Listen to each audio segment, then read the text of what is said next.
د خوشبو خپل خاوند صرف او صرف په دې وجه باندې قتل کړه، ورته ویل چې ته د شپې کم پروګرامات چې کېږي هغو له مزه.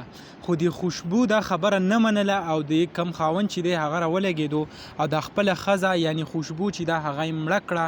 د خوشبو د ورور کم بیان چې دی هغه دارنګې دی. ملګرو تاسو ته خو به پته وي د پښتو یو ډېره زیاته مشهوره کومه فنکاره چې وه خوشبو د ثوابۍ سره د هغې تعلق و، په پېښور کې هغه اوسېده. پرون چې کوم دی دا چل شوی دی چې دا یو برډ پروګرام دی، سالګیره د هغې له تلې ده د شپې. نو د دې کومه خور چې دا هغه وایي چې مونږ ورسره رابطه وکړه د شپې په 1 بجې، نو دوی ویل چې آیا زه در روانه یم او درځمه. نو چې کله سحر شو نو داسې اطلاع جوړه شوه چې د 20 سالو کومه جینۍ چې د هغه چا ویشتې ده او د هغې کم لاس چې دی نوخار کې پروت دی. نو بیا چې کله مونږ خبر شو پولیس ورغله نو هغه دغه خوشبو وه او دغه کم مرګ چې دی هغه واقع شوی و.